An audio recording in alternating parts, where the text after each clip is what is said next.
I'm not bitter, I'm a better man, and I'm better than the man I used to be. Now here I stand. I'm healed in my soul and I will love again. I did all I can, all I could.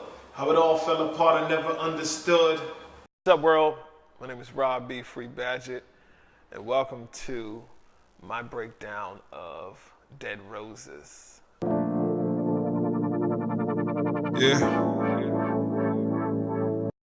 Yeah, that's our story, Dead Roses.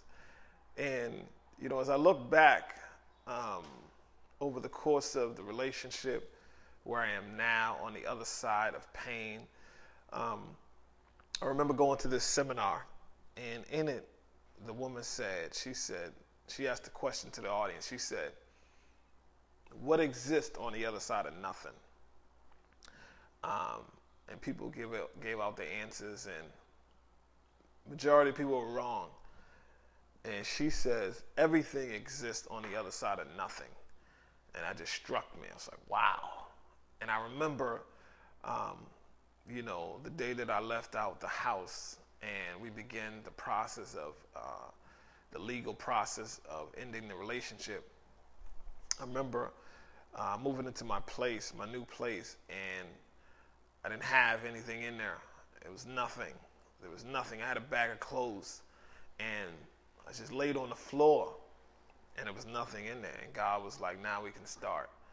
And I started this rebuilding process, dealing with my issues, my hurts, my pain, my hang-ups, all the things that, I had not dealt with before the marriage, that I had not grown to understand about myself, but also the scars that happen in the relationship.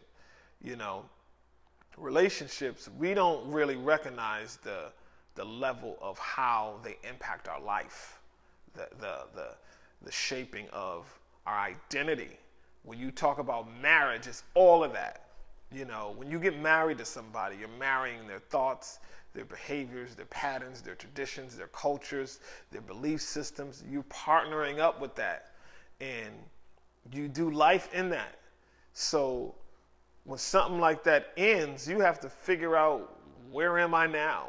Where am I going? Who am I? Because so much of your habits and mannerisms, they were connected to that relationship. And I don't think we realize that when you marry somebody, everything is connected and intertwined. That when the Bible talks about the two became one flesh, imagine that for a minute. It's not separated. It's like it's one body becoming one. Now you take that one body and then you separate it and becomes two again. You got to learn how to walk again. Your heart has to start beating a different way at a different pace because it's not influenced or impacted by the other person anymore. So I began crawling my way back to life. God nurturing me and nursing me through my wounds, dressing my scars and healing and all that, because there was some bad things that happened in that relationship.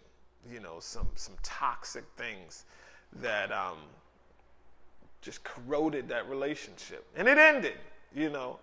And I'm grateful that I came out on the other side still breathing, that I'm healthy now. I've taken my time to really deal with me, to deal with Rob, not the artist, not even the dad, but the person, the man, who that is. I realized something key, that I was a husband and a father before I was a man, and that was something that I realized, like, you have to grow to become a man.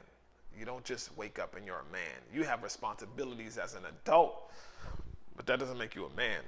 And for me, I discovered just that truth. It's like, man, I have to take time to become a man, and what I like, what I don't like, what I desire, what I don't desire. My advice to people who want to get married is this: make sure that you have done the internal work on you first, because who you partner with, who you go after, is a reflection of the things that are in you. It's a reflection of who you are. When we're equally yoked, that's a reflection of what's in you. When you find compatibility, that's a reflection on what's in you. So make sure you've taken the time to deal with you. And then go after somebody who's going after you and shares the same value system, the same religious beliefs. That's important.